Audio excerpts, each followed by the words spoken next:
Hello and welcome to Bookworms. It's the show where we read books and talk about those books. I'm your host, Alex. And I'm Joe. And boy, Joe, are you in for a treat this week? Or this month, I guess. Yeah, you're a little off, aren't you, Alex? Am I, though? Yes. Okay.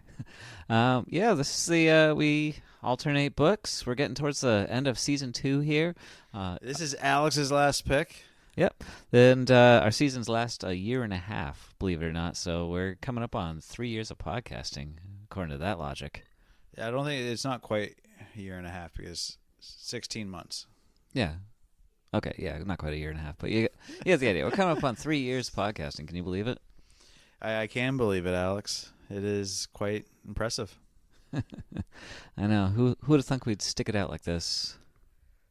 I think we've done more episodes than the average podcast life, and we've lasted, I think, 2 years longer now. So, Yeah.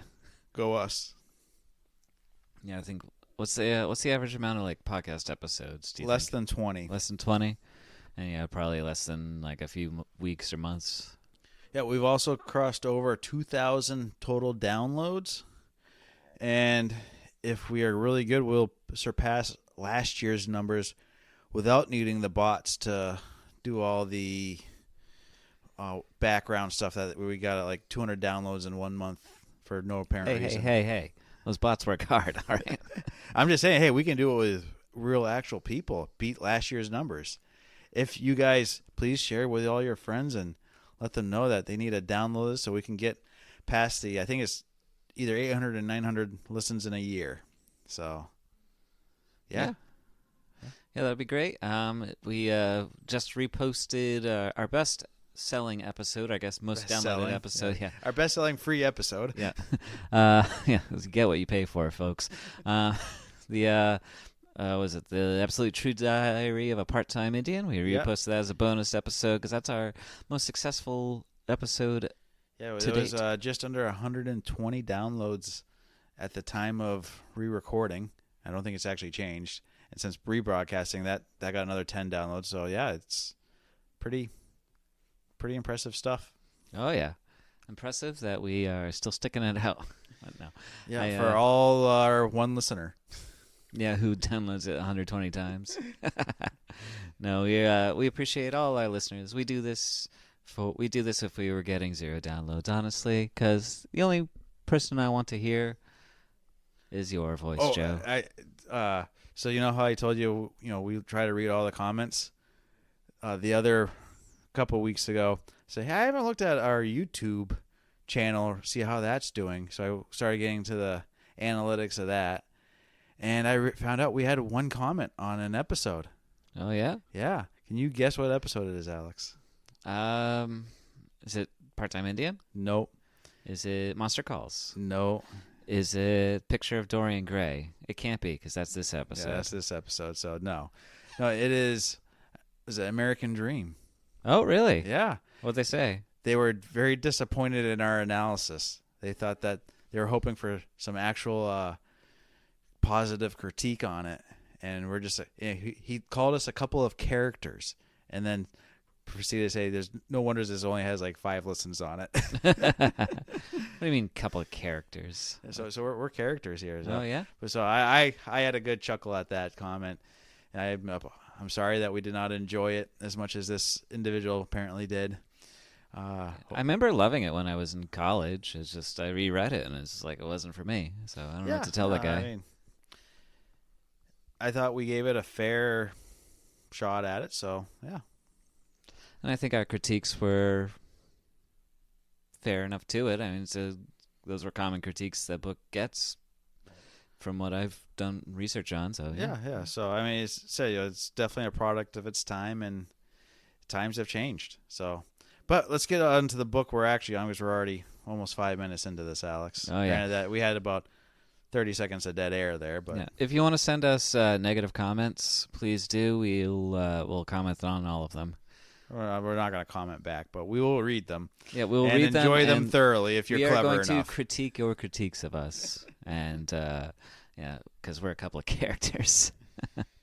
Especially you, Alex. Especially you. I know, so, right? This month's book pick, Alex. You had the last pick of your 8 books from this season. What was it?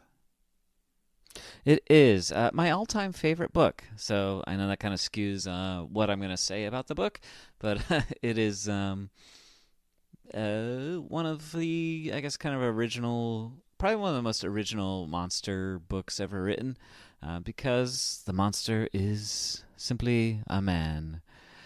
It is The Picture of Dorian Gray by Oscar Wilde. Yeah, this is not the oldest book we've read, but one of the oldest books we've read. Yeah, I think I still have that title for oldest book. Yeah, with Thank the you very tame. much. Yeah. I think this is the only Victorian era book that we've picked. Yeah, well, we don't usually get out of the 20th century. Yeah, we've bounced all around. We've gone back to the 60s a couple times now. The Wanting Seed was from the 60s. I feel like we've kind of hit a few areas. 60s, 70s, 80s we cover pretty hard. 90s, aughts a little bit, but yeah. Yeah. And then most of the modern books we just kind of trash on. Yeah. Gosh. I'm surprised we didn't get any pushback for Some Desperate Glory, because we shit all over that book. Yeah. I did watch a YouTube video about why modern writing sucks. And I forget the name of the title. It was this redhead talking about it, and she's a little pretentious, but I had to agree with pretty much everything she said, that why modern writing sucks. Basically, people don't learn how to properly make sentences in school because they don't learn how to read correctly. Just like the amount of hooked on phonics people. Yeah, the amount of having to explain what you're writing about to your audience. It's like, are you writing to the world's stupidest people? Because that's what it feels Alex, like. Yes. Okay. Yeah. All right.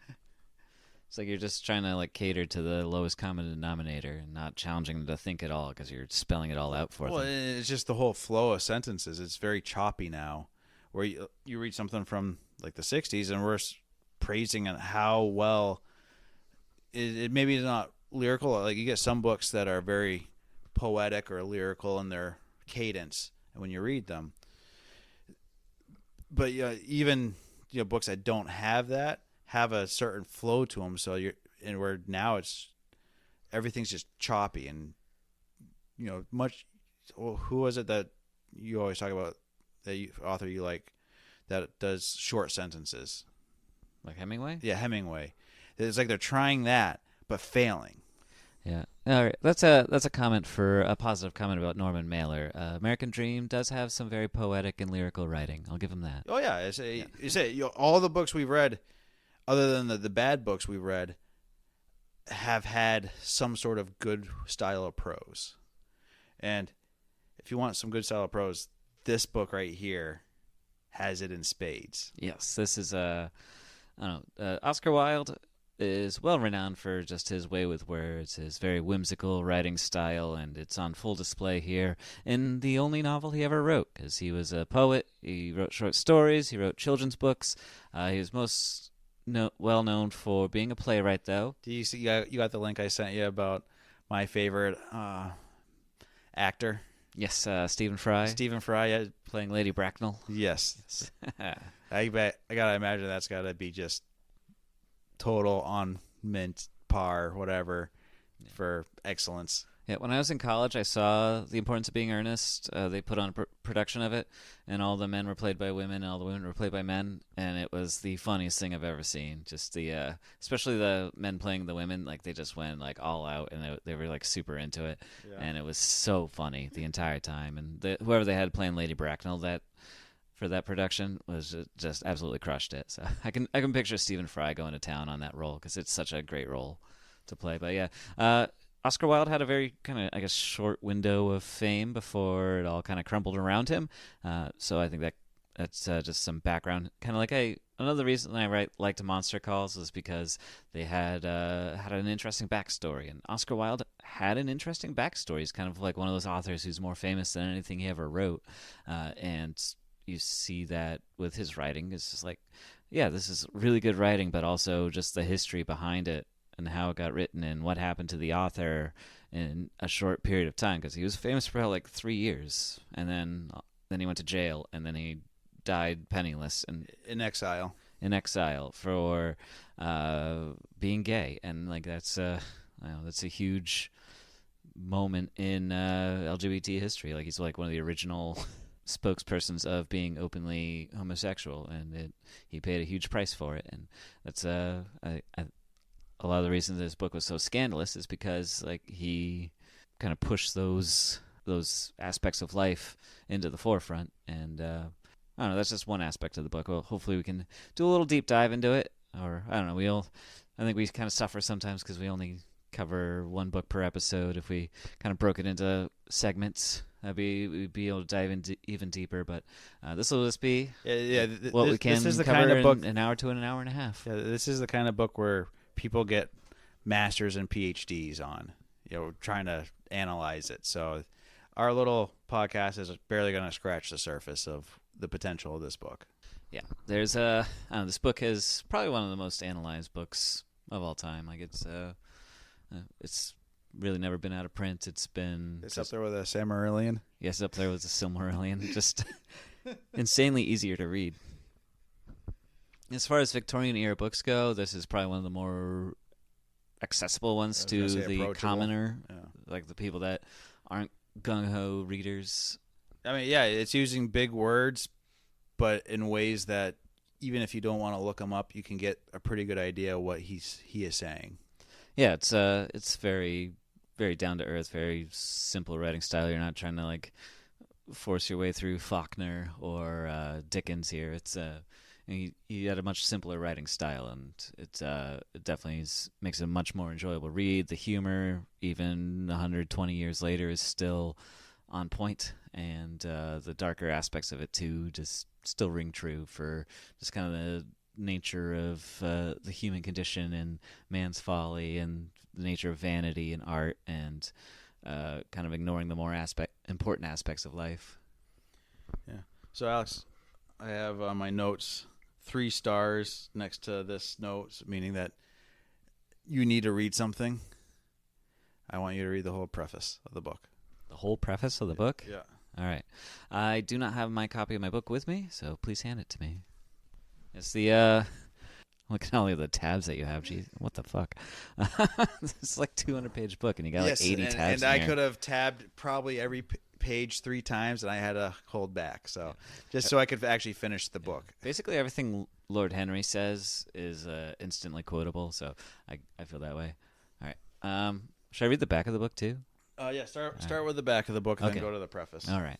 Because the preface I feel is really important. Sets up the whole novel and just the whole way of thinking. All right. The Picture of Dorian Gray is a gothic and philosophical novel by Oscar Wilde, first published complete in the July 1890 issue of Lippincott's Monthly Magazine.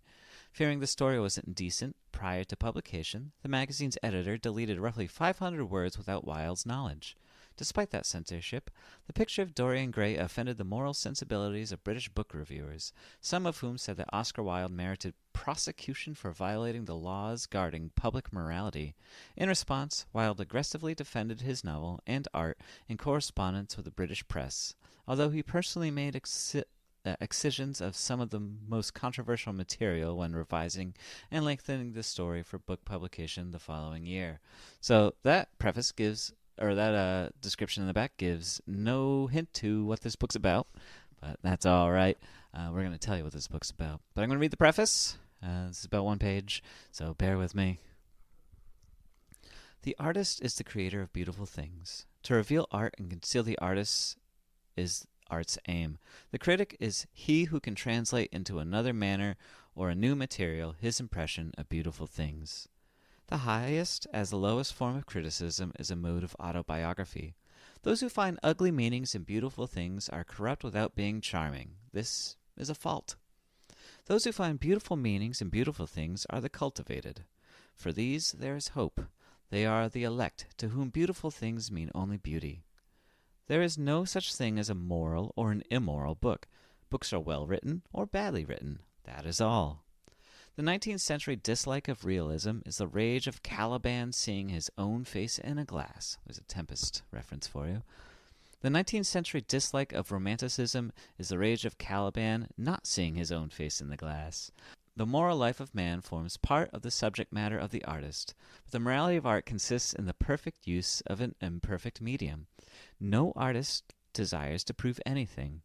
Even things that are true can be proved. No artist has ethical sympathies. An ethical sympathy in an artist is an unpardonable mannerism of style. No artist is ever morbid. The artist can express everything. Thought and language are to the artist instruments of an art. Vice and virtue are to the artist materials for an art. From the point of view of form, the type of all the arts is the art of the musician. From the point of view of feeling, the actor's craft is the type. All art is at once surface and symbol.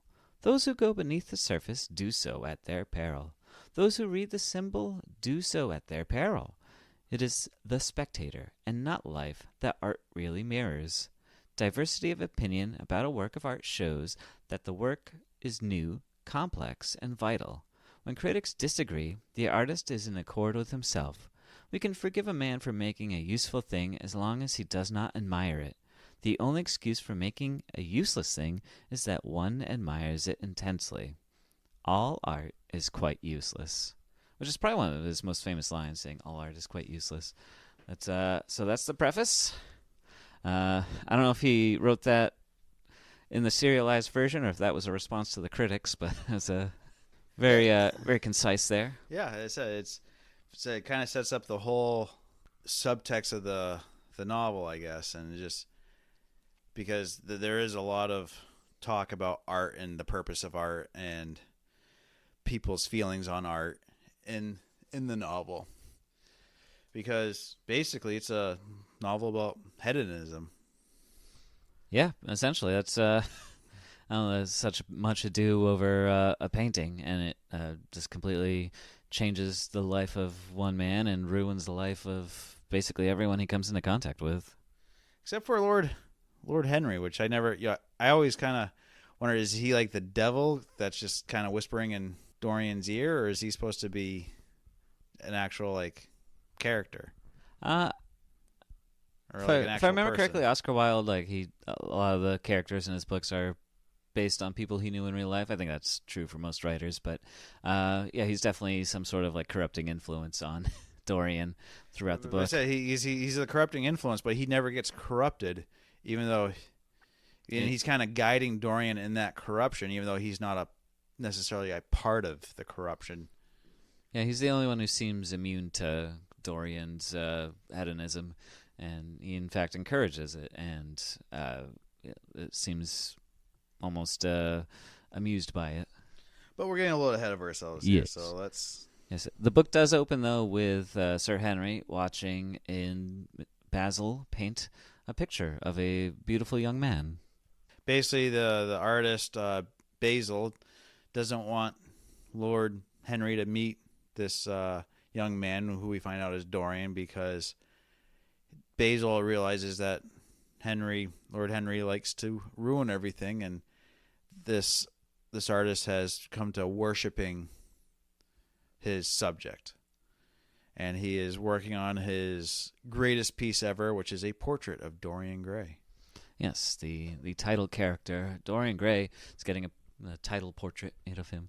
Yeah, so Lord Henry, he's quickly established as this witty guy who'll say just basically anything. He'll sacrifice any sort of decency or what do you call it when you're like trying to be genuine? It's like any genuine humanity for the sake of being witty or contradictory.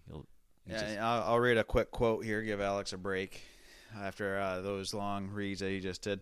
To kind of, this is right in the beginning where we're meeting Lord Henry and Basil, and they're talking about Dorian, and I guess this is a quote from the artist. You don't understand me, Harry, answered the artist. Of course I am not like him. I know that perfectly well. Indeed, I should be sorry to look like him. You shrug your shoulders. I am telling you the truth. There is a fatality about all physical and intellectual distinction, the sort of fatality that seems to dog through history the faltering steps of kings. It is better not to be different from one's fellows. The ugly and the stupid have the best of it in this world. They can sit at their ease and gape at the play. If they know nothing of the victory, they are at least spared the knowledge of defeat. They live as we all should live, undisturbed, indifferent, and without disquiet. They neither bring ruin upon others nor ever receive it from alien hands. Your rank and wealth, Harry, my brains, such as they are, my art, whatever it may be worth, Dorian Gray's good looks, we shall all suffer for what the gods have given us, suffer terribly. So that's the kind of dialogue that we're getting here. And basically, yeah, Harry, or Lord Henry, who's also referred to as Harry, is just a witty asshole. Yeah, essentially. I remember reading it for the first time and just like laughing at literally everything he says. It was great. But yeah, he's kind of based off of Oscar Wilde himself, who was a very witty person at parties and at gatherings, who could just spin a sarcastic or witty comment to get everyone to laugh. And a lot of these artists back then and lords with a little better to do, that was kind of their thing. It was, you were considered a bore if you couldn't entertain people, and the wittier you were, the more likely you go to the parties and be invited to all the swanky things in life. But basically, yeah, we meet Dorian Gray, and he is this, was it like 16-year-old or 17-year-old? I think he's an adult. He's like 18. No, because 20. He hasn't come into maturity yet to his estate. Okay, he might have been in his teens then. Yeah, so he was late teens, and basically he is your classic, just beautiful young man that everyone adores. And basically, Basil and Lord Henry say, don't lose your good looks, because once you lose those, you'll be nothing. And Dorian Gray is like, haha, whatever, guys. Then he sees his portrait of himself and kind of like a narcissist, realizes, oh, I really am the most beautiful being on earth, and my God, what's going to happen when I start aging and I lose this? And yeah, he sees like Basil's like really proud of the painting that he makes of Dorian, and then he shows it to Dorian, and Dorian like melts down over it, because it's like the painting is always going to look like that, but he's going to age and he's going to lose that youthful beauty, and he makes a wish. Yeah, wishes that the painting would age, but not him. Yeah, seemingly innocuous, and we find out later on that that's going to be a life-changing moment. And we find out that Basil, he kind of also has a kind of wish fulfillment of putting so much of himself into the painting that he's basically put his own, in a sense, his own soul into it to make it come to life.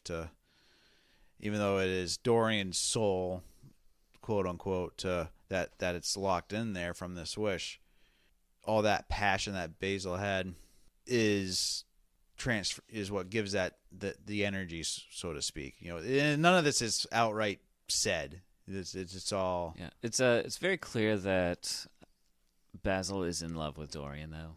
Yes. Like it's 100% an unrequited love. Yeah, and it is not returned. Yeah, but Dorian does take an instant liking to Lord Henry, and that does seem to be much more of a scandalous thing going on there, because there's some very much some sexual tension between those two. Oh yeah, there's a lot of sexual tension throughout this whole book. It is never explicitly said that they're sleeping with each other or anyone else, other than innuendo and strong hinting at the best of times. And most of the innuendo and strong hinting is done with heterosexual relationships. Yeah, especially once we like get deeper into the book and we find out like how many men he's ruined through scandal. Like it's like, what is that? What did he do to ruin them, do you think? And it's sort of like, kind of gets into that realm of stuff. Yeah, basically, it's your imagination of, what is the worst thing you could do to a person to make it so that they will never want to see you again and avoid you and walk out of a room when you walk in. And it's like, oh, these are some of the most powerful people in England, and there's only so much you can do to get that kind of reaction from them. Yeah, and so there's some tension where Dorian doesn't want Basil to show the painting to anyone, so he takes it and he insists on keeping it, and Basil eventually relents, and Dorian kind of locks it away, and goes about his life. He doesn't lock it away, so he puts it in his study, but he hides it behind a curtain. Yeah, and he will basically obsess over this painting when no one else is around, but he refuses to let anyone see it, and he's just studying every square inch of it. And then Lord Henry ends up, we move on by a few weeks or whatever, and Lord Henry and Dorian are hitting it off and going to all the swankiest parties and just having a grand old ball. Well, Lord Henry gives Dorian a book. I forget what the title of the book is, if they even tell us. Yeah, I don't remember either. But Dorian starts reading it, and it is all about hedonism and basically how to just enjoy life and everything and not actually care. And he takes a hook, line, and a sinker. And he names out specific chapters where he just is obsessed with reading and rereading and rereading over and over and over again, and saying, I want to live this life that this book is describing. And he goes down that rabbit hole where he spends fortunes doing all these crazy things. And a lot of it is just appreciation of the arts. He's spending stupid money to go travel the world and look at all the most fantastical things, all the quote-unquote savage artistry and cultures, and all the greatest paintings of Italy and France, and all the great plays and musicals, and just... Yeah, he's kind of going back to the preface with all art is quite useless. He's essentially obsessing over useless things, just sensory experiences.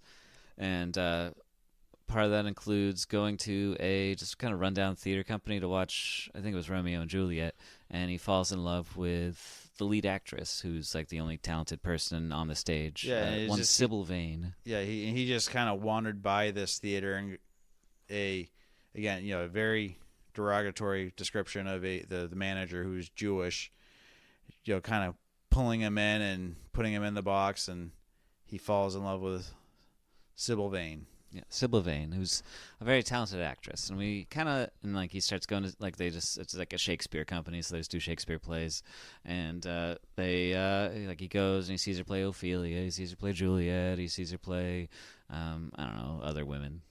And basically a lot of the they do all the Shakespearean plays, and that's about it. He doesn't veer off that. But yeah, he falls in love with her and actually proposes to her before she even knows his name, and she's the 16-year-old girl, and she gets caught up in it that she accepts his marriage proposal. And granted, he's still 18 at this time, maybe 20, so age-wise it's not huge, but you quickly learn that he doesn't love her, he loves her acting. Yeah. And Sybil, and she refers to him as Prince Charming. Yeah, Sybil, we had a chapter that's just devoted to Sybil. She's talking to her mom, talking to her brother James, who comes in later in the book. James is about to go off with the Navy, and the mom's kind of cautious about Sybil getting married, but also they're a poor family, and he's a wealthy young man, so it's good for them. They're basically indentured to that theater because she was so in debt, and the manager was willing to pay for the talent and said, hey, I own you for 2-3 years, you do all these plays, then you're free to go where you want. But Sybil is nervous because those are her most valuable years, because she is young and beautiful, and she's like, hey, this is a chance to escape. This wealthy individual will buy my ticket to freedom. And she falls madly in love with Dorian. Yeah, and then Dorian goes to watch her act again, and with his friends for the first time. So he brings Basil and Harry along to say, "You got to see this girl. I'm engaged to her. I asked her to marry me yesterday. she's the most amazing actress you'll ever see. She deserves to be in the greatest theaters of the world. Yeah, and she gives an intentionally bad performance. And her reasoning is because she now knows what true love is, and therefore she can't act it out. Yep. And like she tries to explain all this to Dorian, and he dumps her. Yeah, it says, I loved you for your acting. If you can't act, then I can't love you. And she ends up killing herself over this heartbreak that night. Dorian, he feels guilty for doing that to her. He writes her a nice letter, but then he finds out, she's killed herself. And all this leads up to, he looks at, that. Yeah, he deduces pretty quick what's going on also. Yeah, he looks at the painting and sees the painting has got all of a sudden sneering and has some lines around the mouth. Yeah, there's a look of cruelty about it. Yeah, and he's kind of rationalized away his cruelty towards Sybil, but the painting is still looking like it's evil, like it's got that mark of somebody who's done something awful. Yeah, and that's one of the things that Lord Henry is big on is the rationalizing cruelty. Yeah, or no, just rationalizing everything. What is it called when basically like when computers overanalyze things and end up saying that if we kill all humans, no humans can get murdered. It's kind of like a Terminator situation. Yeah, it's kind of like that kind of rationality where if you take it too far, it becomes absurd. Yeah. But that's what Lord Henry wants to, that's kind of what his philosophy, and he's brought Dorian along, and Dorian is trying to use that rationality, saying, and what it turns into is saying, well, I didn't kill her. She killed herself. How was I supposed to know that dumping this 16-year-old girl was going to cause such trauma? That's not my fault. It's never his fault. It's always other people's. Like even though he might be the direct cause or the he's not the one that pulled the trigger. He just put them in that situation, and they followed him blindly and then suffered the consequences. Yeah, is it so bad that he got bored with her or fell out of love with her? He kind of quickly realizes that the wish he made about the portrait aging and not him has come true, and he just does a deep dive into it. He starts getting really into the arts. He goes into music. He gets into early on too. Basil comes to visit, saying, "Hey, I want to send this portrait out to whatever art show in Europe, and this is my masterpiece." Basically, Dorian gets paranoid that people are going to realize I'm actually ugly underneath. I got to hide this. So he convinces Basil to never see the painting again, never show it to anybody, and he hires a crew to bring it up to the attic. Yeah, and he heavily fortifies it so that no one else can go in there except for him.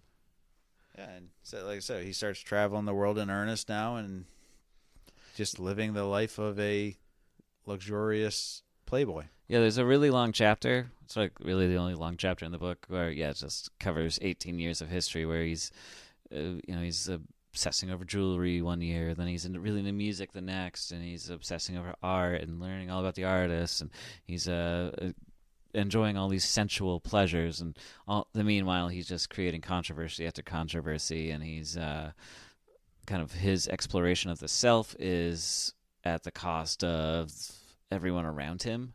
So he's and all the while he's obsessing over the portrait because every time he does something cruel or malicious or something that will destroy the body of a normal person, like it's all carried over onto the picture. So like the picture is getting steadily more ghoulish while he remains the same, and everyone around him is aging while he remains the same. And it's kind of this huge transition to 18 years later when he still looks like a 18-year-old guy, but everyone around him is now aged, and he's surrounded by scandal, and people are all of a sudden crossing the street whenever he's walking down. And but he keeps bringing new people in because he's just so beautiful that people just, even the people that know how rotten he is, struggle to understand that, no, he is really a horrible human being. But because people equate beauty to goodness and ugliness to evil, they have a hard time coming to terms with the fact that, no, this is a evil, ugly person that's just got the lucky genes or magic that keeps him young and beautiful. Yeah, and I don't know. We start seeing that because Basil comes in, visits Dorian, saying that he's about to go travel to Europe to like France or something for 6 months to work on some painting, finish up some work that he's doing, and Dorian gets a sudden idea to bring Basil up and show him the portrait. Yeah, he wants it because basically Dorian has shed Basil off like a bad habit and doesn't really visit him, and Basil is concerned because like, hey, you were one of my best friends. We were practically, lovers, not without saying lovers, but saying that, hey, we had this bond, and now you avoid me, and every place I go to, your name is a curse word. Is this true? And Dorian's like, kind of like a serial killer who has gone away with it for so long. They have to say, let me show you how smart I am by showing everybody and giving up the game, giving away the game, and just doing something audacious in public because they feel like, oh, I'm invincible now, that no one's ever going to catch me. Yeah. And it's how they caught who's the clown serial killer there? John Wayne Gacy? Yeah, that's basically how they end up catching him. Was he was just like, yeah, I'm not even going to try hiding it because I'm so used to getting away with these crimes. Yeah. And he brings Basil up to the attic and shows him the picture. And Basil rightly freaks out, like, what the hell is this? Yeah, and then Dorian stabs him to death. Yeah, and this is the first time Dorian realizes he's truly crossed the line, because he's finally, with his own hands, done something so terrible that he can't deny that it was his fault. And on the painting, he can see the blood on his portrait's hands. Yeah, blood forms on his hands. And at the same time, though, he's personalized all that. Like, he hasn't said, like, oh, I've ruined someone's life. He's like, oh, I feel terrible about this. Like, yeah, it's still all about him. Yeah, he's like, don't insult me. I already feel so bad about it. Or don't confront me about this. Can't you see I'm hurting? Yeah, then he brings in somebody that he knows can dispose of the body, so no one will ever know. Yeah, and it's someone he's already kind of disgraced in life, and he's kind of he asks the person for help, but then the guy refuses, saying, it's like, I want nothing more to do with you, Dorian. And then Dorian's like, all right. And then he blackmails him for something that they did together, and totally... Which is totally just, again, this is one of the closest times we get to, he's had... a gay relationship with this guy and is now blackmailing him over it. Yeah, essentially, yeah.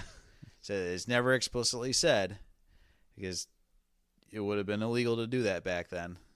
And honestly, it makes the story a better story, because it just lets your imagination run wild. Like, how bad could it really be? Yeah, and just like the, I don't know, it's kind of the social commentary is like the lengths people are willing to go to hide that. Like, the dude finally agrees to, like, he almost immediately relents and disposes of a corpse for Dorian to hide, being gay. It's kind of ludicrous, the level that he went to. But again, back then that was a death sentence, as we saw with Oscar Wilde. Yeah, exactly. Yeah. So it's not that far off, and of course it's one of those things where Dorian's has done it to everybody of any wealth or power or influence. So it's kind of one of those things. Is like, if everyone just said, "Yeah, Dorian caught me too," the whole scandal thing would kind of go away, and it just, okay, let's just get rid of this guy that's trying to ruin everybody. But instead, because they're so busy trying to hide it and so ashamed of the fact that they got had, that they can't think straight. Exactly. And the guy gets rid of it, and I think it's funny.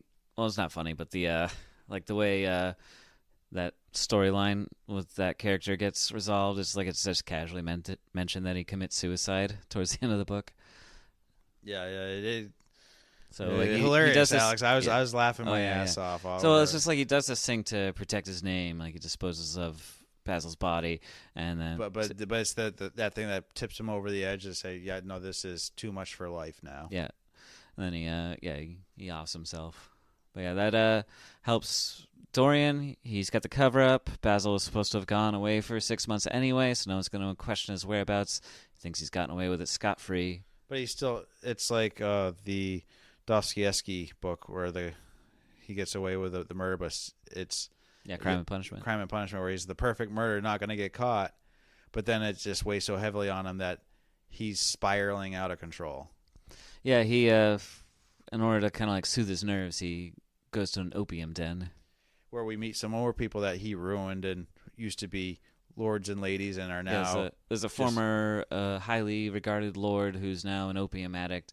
He talks to Dorian while Dorian's there to score some drugs. And there's also a woman there that he ruined that brought there who's basically, again, implied that she's kind of whoring herself out because she's so addicted to opium that's the only way she can make. Yeah, it's implied that, she was formerly a respected woman in high society, and she's now a modern equivalent of like a crack whore, you might see. Yeah, but we rediscovered James. Yep, James Vane comes back. He hears someone refer to Dorian as Prince Charming, and he attacks Dorian in the street to avenge Sybil.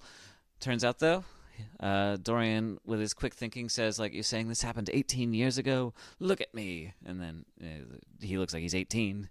So the guy's like, oh, it couldn't have. James is like, it couldn't have been you. Oh, okay. Because my no mistake, one's sir. ever been called Prince Charming before. Yeah, outside of this one instance, 18 years before. Yeah. And then, the lady comes out. She's like, why didn't you kill him when you had the chance? And she's talking about, it's like, yeah, he ruined me years ago and, doesn't even recognize me anymore. And it looks like he hasn't, like, he's almost aged a day in 18 years. Yeah, he's almost 40, but he hasn't aged a day since then. And James realized, like, oh, that was the guy. And so he starts stalking Dorian. And Dorian, of course, is fearing for his life. He's terrified. He sees James everywhere he goes. Yeah, because even though he externally hasn't taken responsibility, again, it's eating away at him all these years that, he is responsible for this life, even though he can't admit to it.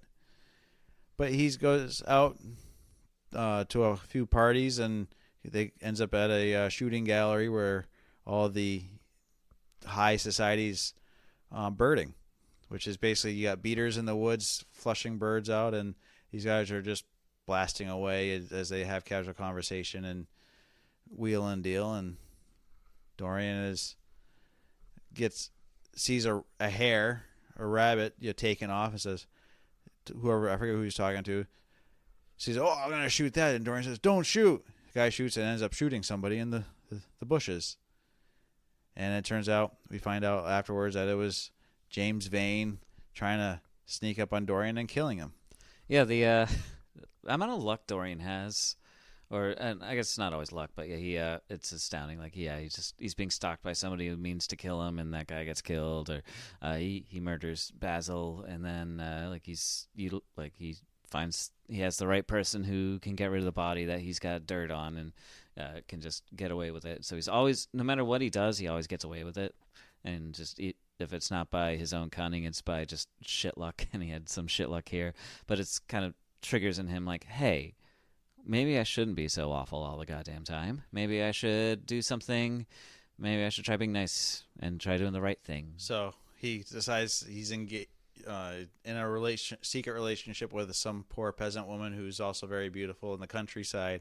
He says, I'm going to save this woman from me by breaking up with her, and so she never has to get ruined by me.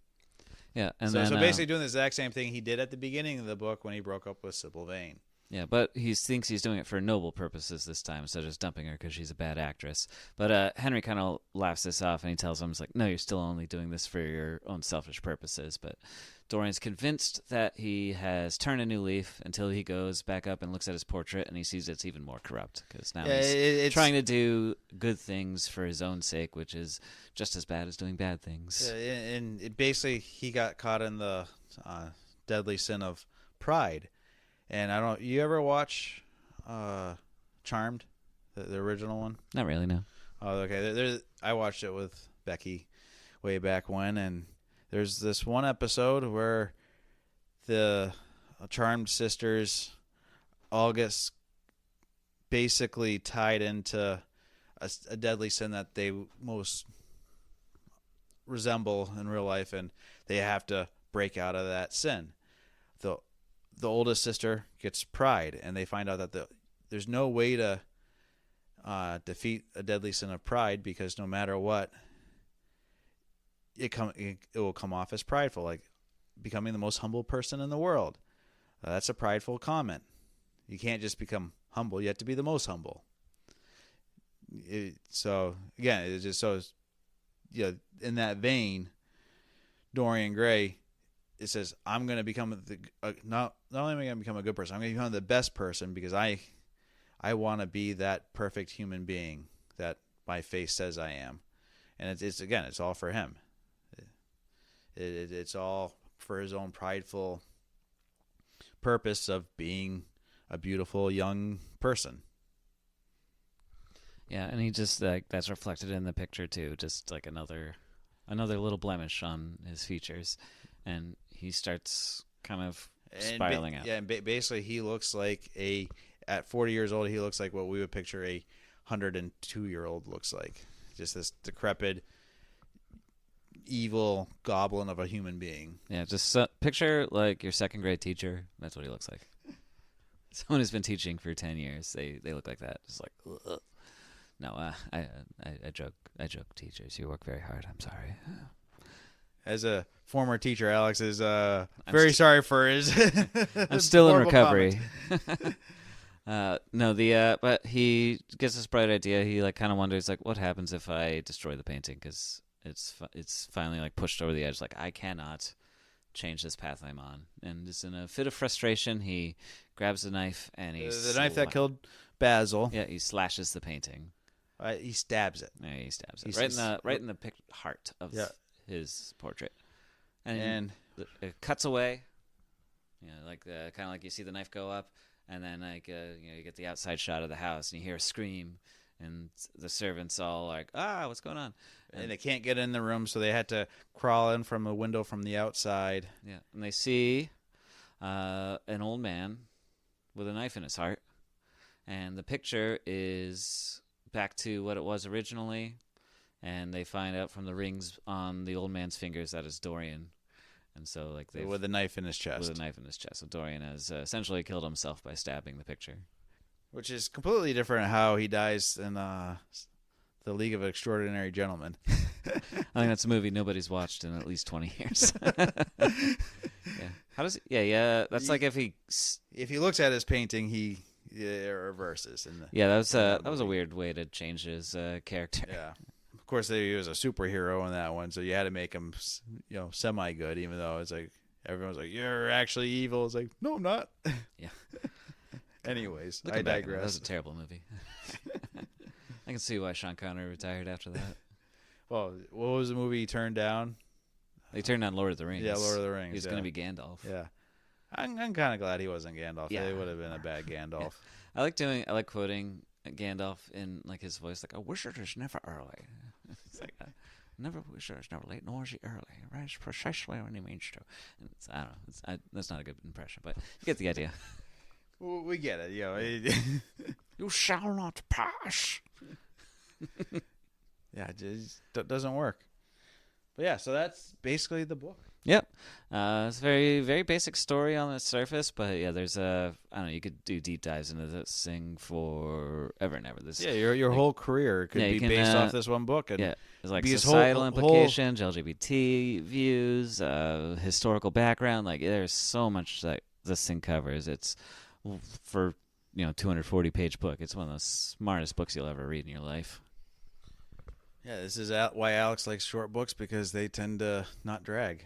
Exactly. Even though that long chapter where we're going over 18 years of life did drag. It does, yeah, a little bit. It gets old. It's like he likes this, and then it's like listen to your kid tell a story about their day. Yeah, it was very telly, not showy. But of course, you're trying to scream through 18 years of history here, because there's nothing really juicy in it other than him being a pompous asshole. Yeah, I will take one like summarizing chapter like that. Like if that was like, you mentioned Dostoevsky earlier, that would have been like 500 pages of just like him being like 100 pages just of like, I like jewelry now, and he's adorning himself with jewelry and going into excruciating detail about each piece.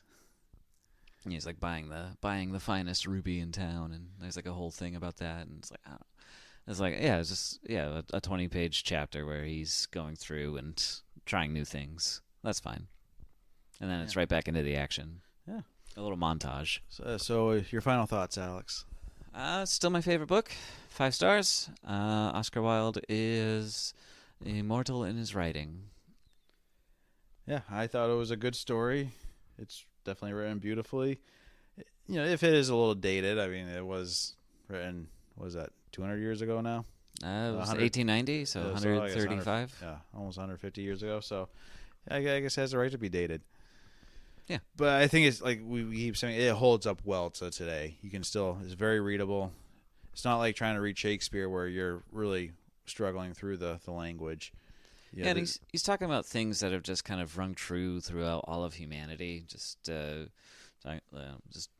that just parody style just as kind of timeless. Yeah. Like, and people talk about even Jonathan Swift, who was 100 years before Oscar Wilde, and like that was still like Gulliver's Travels is still considered this comedic classic, and it's just it's a style of writing that never gets old. Just that parody and farce, and just making a mockery of things that people hold valuable that really aren't that valuable. And yeah, it's definitely a book you have to take your time with too, though. If you just try to read through this like it's a Poppy War or Some Desperate Glory, you're going to miss pretty much everything, and you're not going to understand what's going on, because you really got to take your time, get the jokes that Lord Henry's saying, get the thoughts of Dorian Gray, get the whining of Basil, to really get the full effect of this.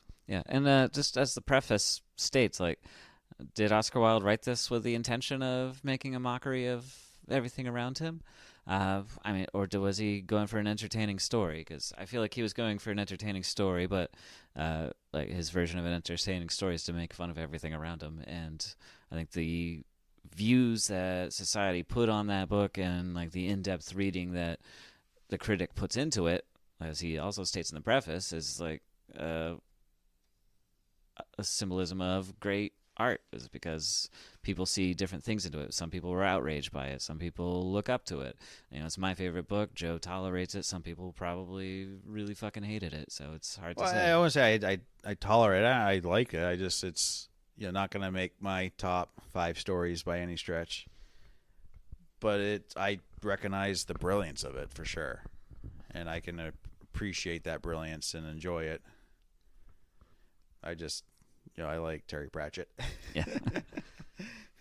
Yeah, he's another guy with a lot of parody. Because Discworld is essentially just a parody of Great the Britain. Round World. Yeah, the Round World. Yes. Which is what he calls Earth, because there are dimension shifts at times. So yeah. Yeah. I got some questions for you, Alex. Go for it. Is Dorian evil, or is it the morality of the Victorian era that paint him as evil because of his sexuality? No, he's evil. Yeah, no, he's an evil character. There's definitely societal commentary, and like maybe he's a product of that society, but he himself as a character is an evil character. So I want to say, I don't know if evil is the right word necessarily, because again, it's narcissism and hedonism that he's really pursuing, and I guess the bigger question is pursuing those things for themselves evil, or is he only evil because of the people he ruined in the process of those sensations? Yeah, we all pursue pleasure. Like that's one thing. But yeah, he did it at the cost of others. I think he was easily corruptible. I think Lord Harry kind of devoted his life to chasing those pleasures without really a care for other people, and Dorian just took it to a whole nother extreme with what he did throughout the 18 years he was under the spell. But yeah, I think it's just he saw no physical consequence or emotional consequence, so he carried on with it, and he was very narcissistic behavior, and he cut down a lot of people in the process of experiencing sensory pleasures. And so, kind of going on to Lord Henry, what effect does Lord Henry have on Dorian's character, and what is it that Dorian fears? Yeah, it was Harry definitely quickly corrupted Dorian. I think comparing him. Do you think it was you compared him to off-page sexual stuff, or do you think it was just that whole philosophy that he got Dorian thinking? He like you compared him to like Satan, and it's very much like it was like the beginning where he's getting painted in the garden. It's very much like a Adam and Eve kind of situation, Garden of Eden deal, where he's this young innocent thing, and then this snake in the grass comes and corrupts him, and it kind of sets him down that path. Obviously, Dorian chose to continue down that path even further. So obviously, like Harry isn't 100% responsible for what Dorian does, but at the same time he does play a huge role in shaping an impressionable young man, and it's almost immediate because Harry is 10 years older than Dorian, because we see Dorian before Harry really starts talking, and he's young, he's naive, he's bright-eyed, he's bushy-tailed, and then he has like even one conversation with Harry, and then all of a sudden he's melting down over his picture and the youth he hasn't even lost yet. And he's lamenting that he's going to grow old and the painting's not. So he's already starting to get that kind of, I guess, corruption going where he values beauty more than life. And you just kind of see that almost immediately. And then, it gets into the homosexual undertones and whatnot with Harry. Yeah, because he's just kind of going out into the garden and lying in the grass. Yeah. Which is, it's like, that's a weird thing to say. And maybe I don't know the wealthy people of the Victorian era very well, if that was a common thing for the dandies at the time. But it just, it's like, I don't know. That seems like it's something else going on here. Is Lord Henry's belief in freedom of the individual evil? Why or why not? I mean, it's one of those things where it's in moderation, it's fine. Yeah, the freedom of the individual is incredibly important. It is kind of but it shouldn't come at the cost of others. Thing of the United States being individualism, and much of Europe or Asia being communal in thought and process. And at what point is the line crossed for individualism versus communal beliefs? Yeah, you kind of have to, I don't know, it's more of like a societal pressure, I guess. You have to kind of fit in with the public zeitgeist of the thinking at the time. And I think they were, like Henry and Dorian were going against that. And, it cuts down a lot of lies. But at the same time, like, I think the ideal is romantic, at least. It's, something to, like, we get to be free and we get to do what we want. That's something everybody wants. At the same time, like, when you're doing what you want, are you preventing someone else from doing what they want? And it's kind of this mutual give and take that society agrees upon, and Henry's philosophy largely ignores that. What does the ending mean? I think it's just I don't even know if it's like a long way to come up, and it's just an abrupt ending because I think it's just that the painting was absorbing all the physical attributes and a lot of his, but I think eventually his emotions and the realization of all the things he's done finally caught up to him, and it's just that final, like, desperate, like, even though he's done nothing but pursue his own pleasure and his own personal freedoms, he's still a victim to this portrait and the things that he's done, and he still has to face it and answer to it. And I think that's because, like, that's him kind of finally owning the things he's done by stabbing the painting in the heart. So what was that book or story where the man makes a deal with the devil, and then to become the wealthy whatever and can do anything they want, and then as they're about to die and the devil comes to collect, they find God and beg for forgiveness and they get saved? What was that? Oh, God. I remember it was a Wishbone episode. Yeah. Is that Lazarus? No, that's like a Bible story, isn't it? Like Lazarus or something like that? It's not a Bible story. It was a Victorian age. I thought it was a Victorian age story. Because it was almost like Dr. Faustus, But that was Marlowe. That's like Shakespeare time. Okay. Maybe it was that. I mean, that sounds familiar. Yeah, because he doesn't beg to God for forgiveness. He, like, the devil comes to collect his due, and he like wishes for one more thing, and rather than like beg for forgiveness, he wishes to kiss Helen of Troy, and then he gets sent to hell. But yeah, I don't know what story that is. If you're listening, sound off in the comments. What story is Joe talking about? Yeah, so because I know I said the devil will collect in the end no matter what, and this is kind of that thing where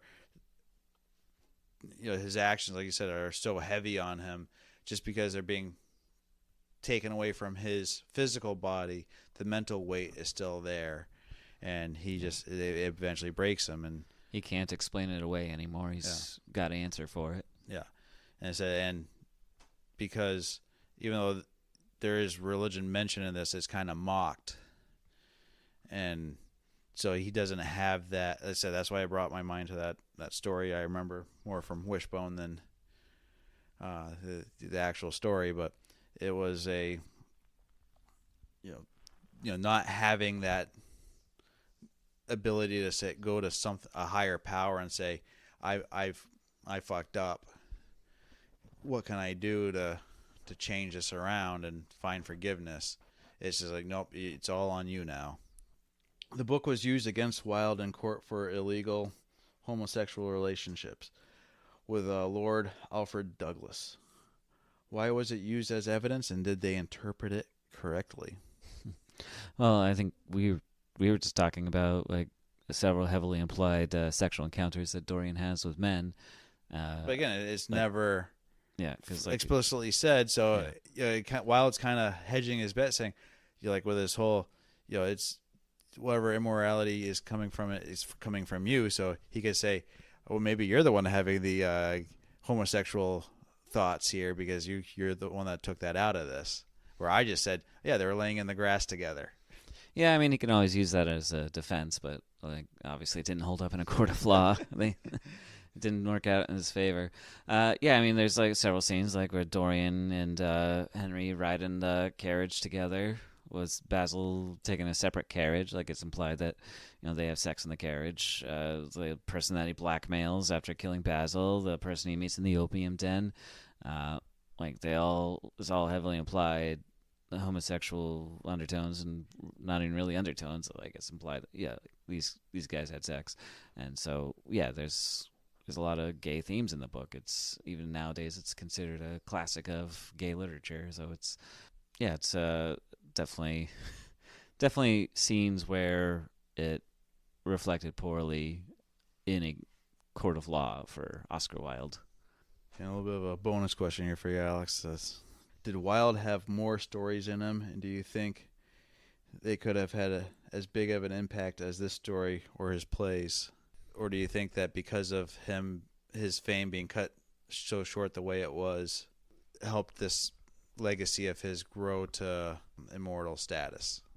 I mean, what happened to him definitely has helped keep him immortal because, yeah, he paid a huge price for his art. He was famous. Like I said, he had about 3 years of notoriety before he wound up in court and going to jail for 2 years.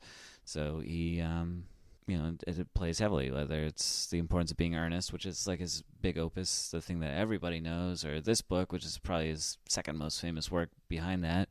And they're both so famous that it's very hard to say, someone to say, I'd never heard of that one. Yeah. And like he had like 3 other plays and a handful, like he has some children's stories and some travel logs and things like that. So he's really got 2 works that are just public knowledge, like incredibly well known. And yeah, I think it's very possible he could have had more. He could have had a very full and long and fulfilling career. I think that these 2 works are going to be enduring forever, whether it's because, like, it's hard to say what makes an enduring classic, but I think what happened to him in his life played no small role in the fact that he's still widely read today. Yeah. So, because I mean, like, even like, I don't know, looking at Herman Melville, like the guy worked at a fucking dock for the rest of his life after writing Moby Dick, and then it was just happened to be rediscovered later on, years after his death. So there's a funny meme going around right now saying, yeah, for someone to be an author these days, they had to do, write the book, but then they had to do all the other stuff like their own editing, publishing, marketing, all that stuff. And it says all Hemingway had to do was be an alcoholic. Yeah, pretty much. Different times. Yeah. So, but nowadays, as an artist, you got to be sober because they're paying for you to put on a good show or whatever. And so, yeah. But again, that whole thing of Wilde had that controversy that definitely propelled him up there, but he didn't. It's not like the book set. When he went into exile, the book or the play set him up where he could live comfortably. He was when he went to. I believe went to France, he was slumming it pretty hard because he didn't have a penny to his name. Yeah, he was relying heavily on friends and favors at that point. Yeah. His last words, though, they might not have been his last words, but their last words attributed to him. He was complaining about the wallpaper in his room, and he was dying at the point. And he said, "Either the wallpaper goes or I do," and then he died. And then apparently they did change the wallpaper after he died. Yeah. Well, when Oscar Wilde says something, you pay attention. Yeah. Last question I got here for you, Alex, and we're gonna go back to the preface. In the preface, Wilde writes that there is no such thing as a moral or immoral book, which we've gone over this quite a bit now. But do you agree with that statement? Why or why not? I think on the grand scheme of things, I agree, but also from just like a humanity standpoint of, we were raised in a certain way. And I think what he's trying to say is that morality is different for every individual. But I feel like no matter where you're from, there's certain things that everyone can agree on. And so I think there's a little bit of both. I think, there are morality. Like, you have your 10 Commandments. And I think even with, even if you're not religious, you can agree not to kill people or steal from people. But I think I think that's what he's trying to say is that, there's really anything beyond that. Yeah, you can imply different moralities onto this book and not be fazed by it. Like, we can read this book and not be fazed by some of the things that were incredibly scandalous back in Victorian England. And so it's like morality is in the heart of the reader, not in the heart of the writer. So the book they're writing is not moral or immoral. It's just a book that's intended to be entertaining. I guess you could counter that with an argument like Mein Kampf or Anarchist Cookbook, where those, or Catcher in the Rye, where people have taken that and said, nope, this is what we're going to do. We're going to do some horrible things.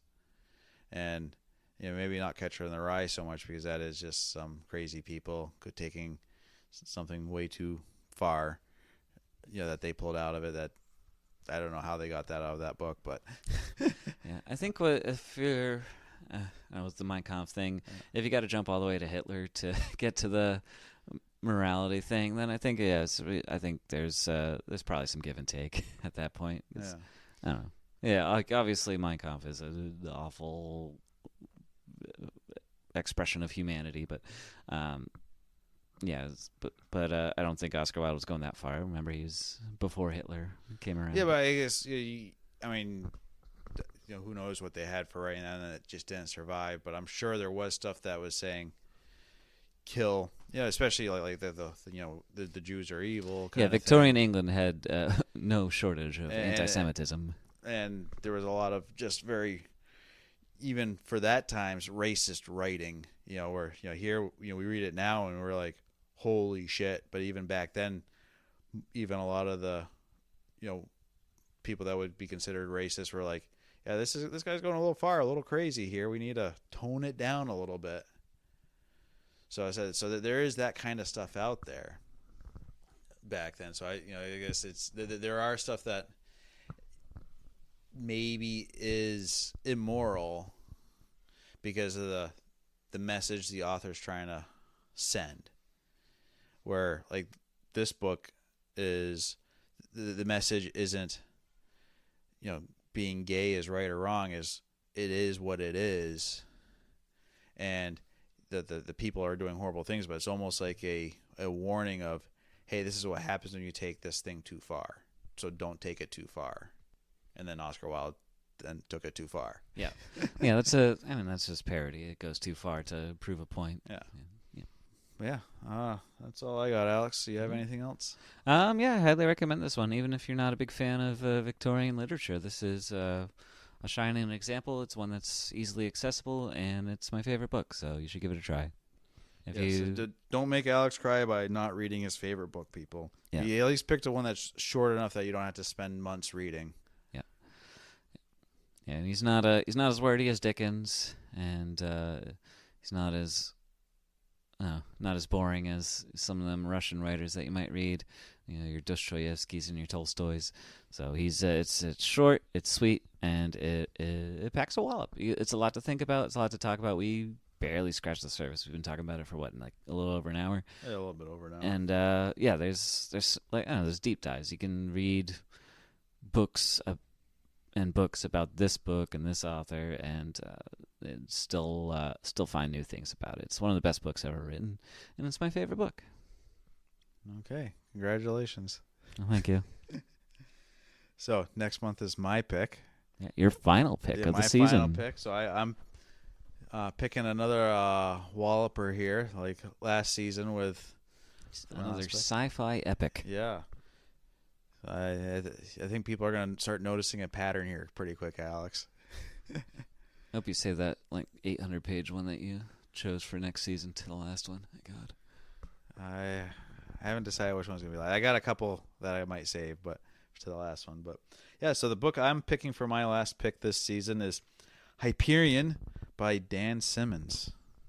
This is a sci-fi epic of epic proportions, and it's a little bit tougher read, so it's going to be a crunch to get this done in time, because unlike Dorian Gray, it is long, and it is also very complicated with the whole story system, because it is based off of two classic pieces of literature. Yeah, and one of them is, be warned, all those people that failed honors English, one of them is the Canterbury Tales.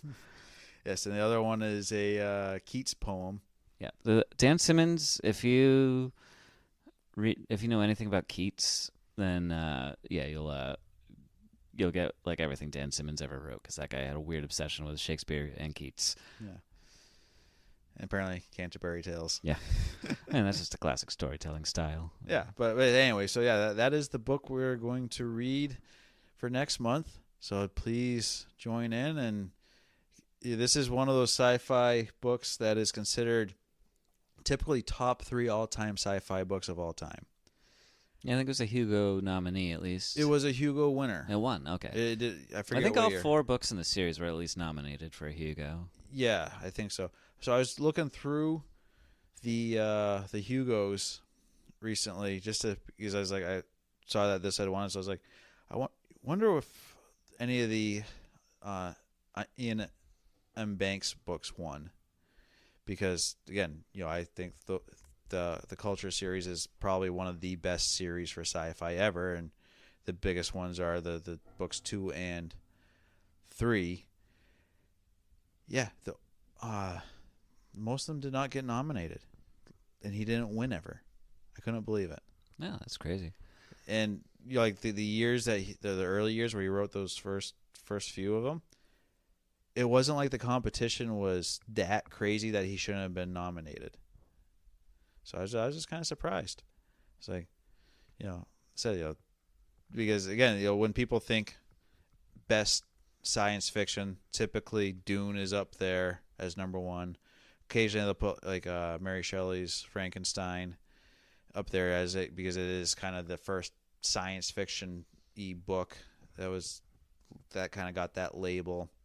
Even though it's more, also, the horror genre obviously has taken it as their one of their premier books. Yeah, it's a sci-fi horror. Yeah. And but yeah, people start, and then you start diverging from there with a lot of other stuff.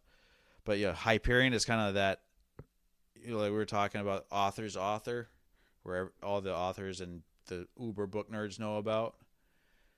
But the general public typically doesn't notice it or don't know about it, and it's just says it. I don't know if I'd put it in the my top 3 or 5 for best sci-fi ever, but it's definitely top tier sci-fi. Yeah. I will do a hot take on Dan Simmons as a writer, though.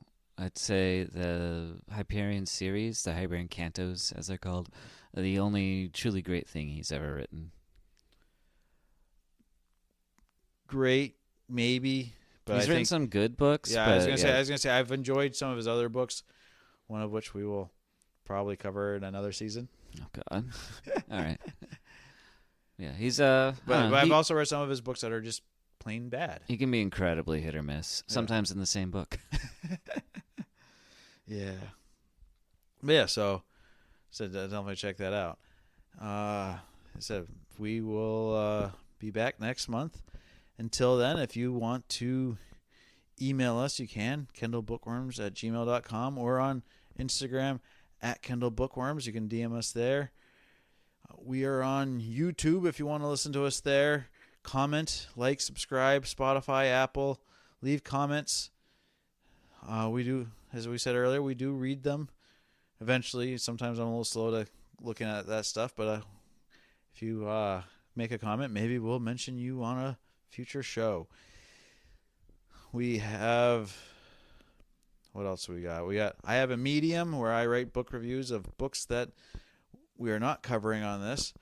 As we've said in previous episodes, though, if any of these book reviews get over 100 reads,